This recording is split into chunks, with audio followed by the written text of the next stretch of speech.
Shalom u'bracha, peace and blessings. This week's Torah reading is a double portion, Tazria, Metzorah. This double portion deals primarily with a skin disease that we know as tzara'at. It is commonly translated as leprosy, although it is clear from the description in the Torah that this is a very different disease. Chazal, our sages of blessed memory, perceive it as both a spiritual and a physical ailment, and it's introduced to us in the very beginning of Parshat Tazria, in the very beginning of the first portion. Adam ki yeh ba'or b'saro se'es o sapachas o baheres, a person who has on their skin a swelling, a scab, or a discoloration. V'hoya ba'or b'saro l'nega tzara'as, and he has on his, and it becomes on his skin a infliction of tzara'as, this disease.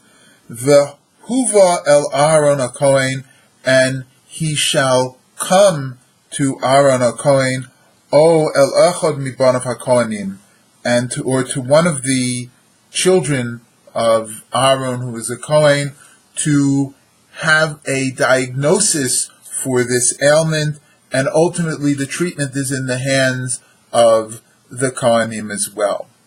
One can ask, why train the Kohanim in this diagnosis and this treatment of tzaras? Why train the priests who are involved in the service of God to diagnose and treat this ailment, thereby placing them in a position where they're distracted from their sacred work, and also in a potential where they can become disqualified from their sacred work, because if, God forbid, the Metzorah, the person who was inflicted with the disease, were to die, the Kohanim would have to go through a ritual purification in order to be able to participate again in the service of God. So it seems to be somewhat incongruous with their charge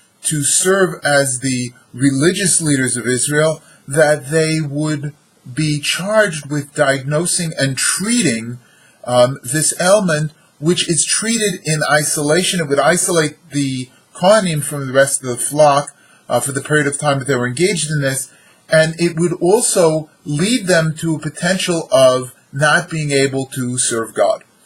Rabbi Zelig Pliskin, in his book, Growth Through Torah, quotes Rabbi Alexander in offering the following explanation.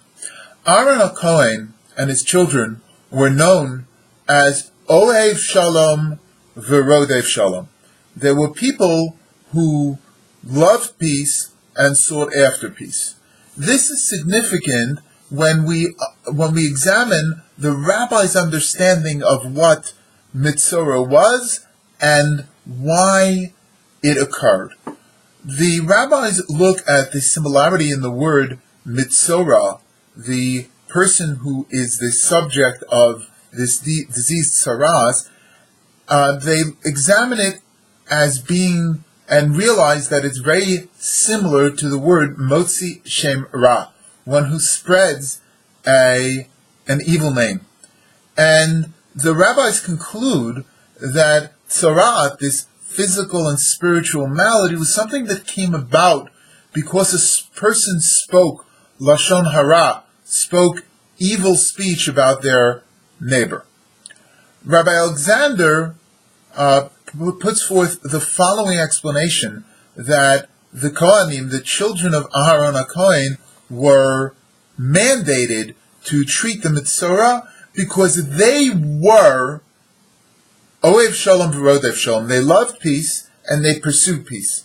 They spent an inordinate amount of time trying to bring Shalom ben Adam l'Chavero, trying to bring peace between humanity and their fellow. And Aaron and his children were mandated with diagnosing and treating the Metzorah because it was their shining example that the Metzorah needed to be exposed to and needed to follow. We are often faced with situations where we're tempted to speak Lashon Hara. We're tempted to speak evil speech. Gossip is an amazing social activity, and it's a motivating force as well.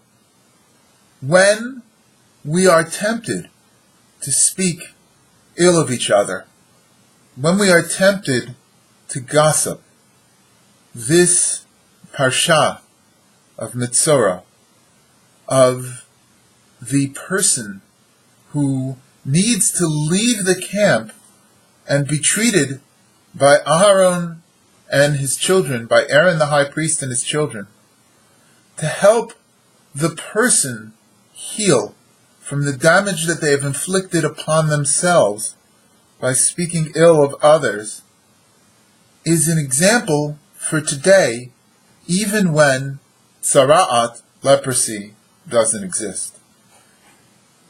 Our sages teach us that Lashon Hara, evil speech, hurts the person who is spoken about, the person who is speaking, and the person who is spoken to.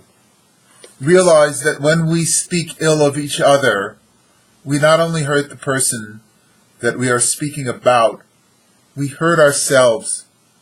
We turn ourselves into gossips, and we darken our soul. May we be blessed to live a life that mimics the life of Aharon HaKohen and his children, of Aaron the high priest. May we be Ohev Shalom V'Rodev Shalom. May we love peace and pursue peace. May Shalom permeate, may peace permeate our homes, our lives, and may our example infect peace upon the world around us, as the example of Aharon and his children did long ago. Shabbat Shalom.